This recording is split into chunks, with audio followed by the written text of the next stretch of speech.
अस्सलाम वालेकुम। मैं हूं फैसल तारड़। इस वक्त सूरत हाल क्या है कि जब 5 फरवरी का दिन तकरीबन गुजर चुका है, इलेक्शन कैंपेन खत्म होने में तकरीबन 27 से 28 घंटे बाकी रह गए हैं। अडयाला जेल के अंदर इमरान खान कैद हैं। पीटीआई के वर्कर अपनी मदद आपके तहत इंतखाबी मुहिम चला रहे हैं।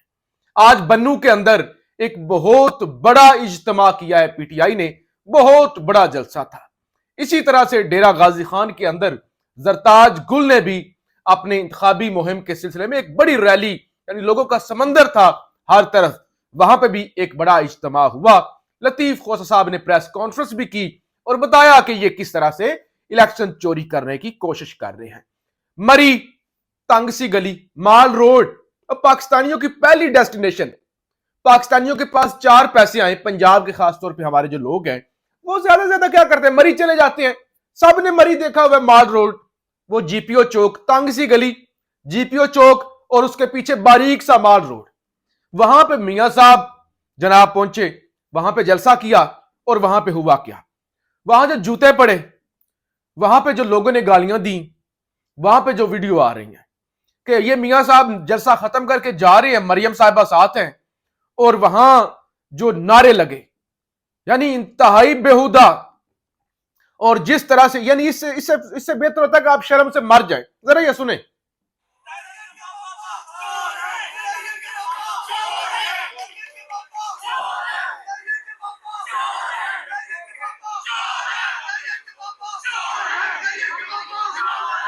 मरियम के पापा चोर है, मरियम के पापा चोर है, ये नारे लग रहे थे। मरियम नवाज शर्माती हुई, थोड़ी सी स्माइल पास करती हुई, पीछे मियां साहब नीचे मुंह मुंह नीचे किए हुए इंतहाई बेशरम तरीके से जनाब वो चलते हुए जा रहे थे और टीवी पे दिखाया जा रहा था कि मरी को जैसे मियां साहब ने फतह कर लिया है। अब सिचुएशन क्या है, जो तजिया नगार बता रहे हैं जो इस वक्त हो रहा है।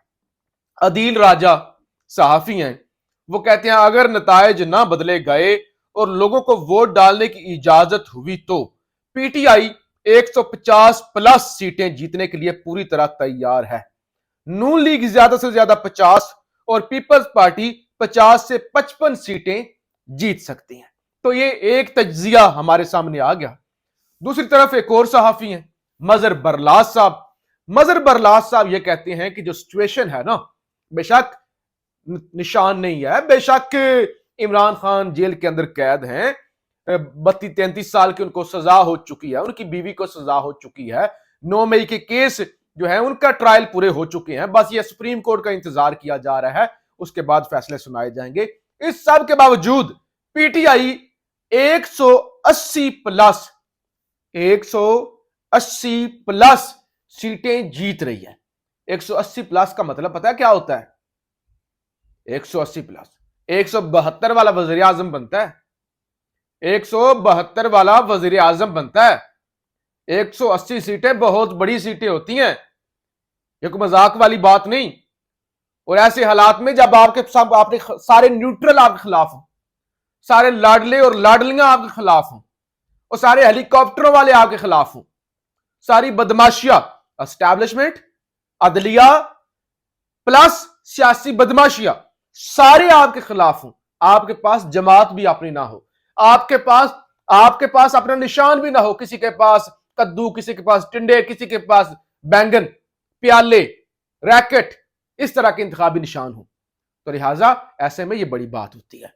अच्छा, फिर सुहेल वड़ाई साहब बड़े सहाफी हैं और इलेक्शन सेल को कवर करते हैं, जियो को, और बड़ा अरसा दराज से उनका एक एक्सपीरियंस है। वो क्या कहते हैं?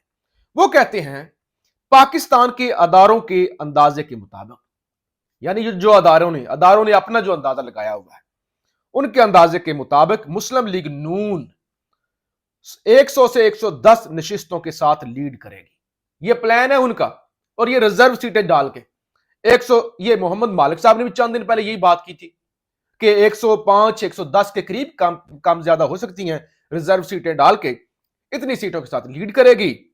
पीपल्स पार्टी 50 से 60 नशिस्तों पर आगे है। अच्छा, पीपल्स पार्टी यानी 50 से 60 सीटें ले लेगी। अच्छा, क्योंकि अंदरूने सिंध में उनको कोई उनका कोई मद्दे मुकाबल नहीं है, इसलिए वो कहते हैं कराची से पीपल्स पार्टी 8 से 10 नशिस्तें हासिल करने की कोशिश करेगी। आजाद जीतने वाले उम्मीदवारों का किरदार अहम होगा। मरकज में पीपल्स पार्टी मुस्लिम लीग नून की इत्तेहादी नहीं होगी। पंजाब और बलोचिस्तान की सूबाई हुकूमतें, सुनिएगा, मुस्लिम लीग नून सिंध पीपल्स पार्टी के पास जाएगा और खैबर पख्तूनख्वा KPK में हरबे कामयाब नहीं हो सके।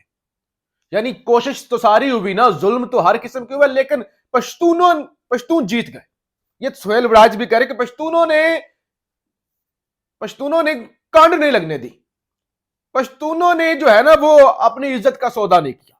तो वो कहते हैं वहां पे तमाम हरबे जो है वो नाकाम हो गए, तो इसलिए वहां तहरीक इंसाफ की हुकूमत होगी।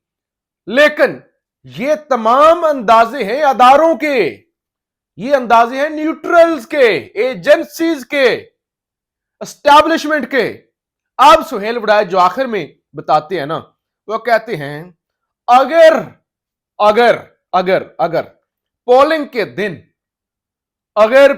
के दिन वोटर्स टर्नआउट बढ़ गया तो फिर तमाम अंदाजे गलत साबित हो जाएंगे। अगर आप निकल आए, अगर पाकिस्तानी कौम निकल आई, फिर तमाम अंदाजे बढ़ जाएंगे और फिर कोई नहीं, ये 100-110 सीटें, 50-60 सीटें, फिर कोई गल नहीं। लिहाजा इस वक्त सारे ही घबराए हुए हैं।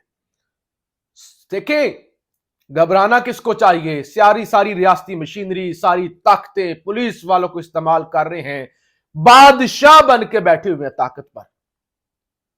लेकिन दूसरी तरफ ना निशान, ना कुछ, सजाएं, जेल ही जेल। और घबराया कौन हुआ है? डरा कौन हुआ है? आपकी ताकत है सिर्फ, ये आप लोगों ने डराया हुआ है। वो इमरान खान क्या कहता है, 3 सजाएं, 30-35 साल की सजाएं होगी, अभी और होनी है। मेरी कौम 8 फरवरी को बदला लेगी। मेरी कौम निकलेगी, मेरी कौम जाग चुकी है। और ये आपका इतना खौफ है कि ये डिप्रेशन वाली गोलियां लेकर भी नींद नहीं आ रही।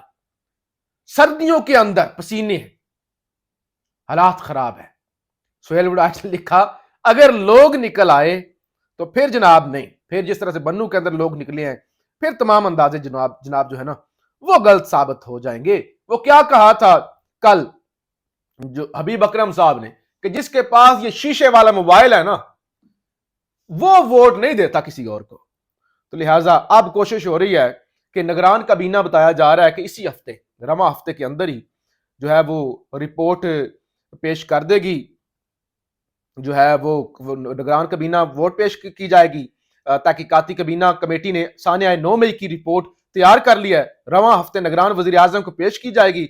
रिकॉर्ड हासिल करने के बाद 9 मई के असल जिम्मेदारों, सहूलतकारों और इस पर अमल दरामद करने वालों का तयन कर लिया गया। तो यानी अब वो 9 मई के वाकये में इमरान खान को जो है वो फंसाने की कोशिश हो रही है कि उसके अंदर इमरान खान को फंसा दिया जाए। अब जोकर अनवारुल हक काकड़, आज क्योंकि 5 फरवरी है, यौम यकजाती कश्मीर है, खिताब करते हैं। क्या फरमाते हैं? फरमाते हैं भारत को तमाम सियासी कैदियों और मुखालफीन को रिहा करना चाहिए। दुश्मन मुल्क को यह कह रहे हैं कि आपको कश्मीर के अंदर जो सियासी कैदी और मुखालफीन है ना, उनको रिहा करना चाहिए। इन बेशर्मों से यह पूछे, पहले अपने मुल्क का तो हाल देख लो, और अपने मुल्क में तो मिसाल सेट कर दो कि जो सियासी मुखालफीन का कचुम्बर आपने निकाल दिया है। जो वो तो हो सकता है औरतों पर ना हाथ डालते हैं, तो वो भी बड़े बेशरम है, लेकिन ये जो बेशरम है, और ये तो खवातीन को भी खवातीन को भी नहीं उन्होंने बख्शा। वो जेलों से सारी खवातीन इलेक्शन लड़ रही हैं, फिर भी घबराए हुए हैं, फिर भी डरे हुए हैं। वो इतलात हैं हमारे लाहौर के दोस्त, अभी मैं उमर दराज गोंदल साहब को सुन रहा था, उन्होंने कहा कि लाहौर का हमने सारा विजिट किया है, सारे सर्वेस किए हैं, लाहौर में नून लीग शीख कोई नहीं जीत रही, ना कोई बिलावल वहां से जीत रहा है। वहां पे जो है ना सारे अंदाजे ही गलत साबित हो चुके हैं, वहां धांधलियां भी नहीं मुकाबले कर पा रही। तो लिहाजा अब आपके ऊपर है कि आप कितने तैयार हैं, कितना जज्बा है आपके ऊपर, आपके अंदर, और आप किस हद तक खड़े होते हैं। बाकी गेम सारी आपके हाथ में आ चुकी है। पाकिस्तान जिंदाबाद।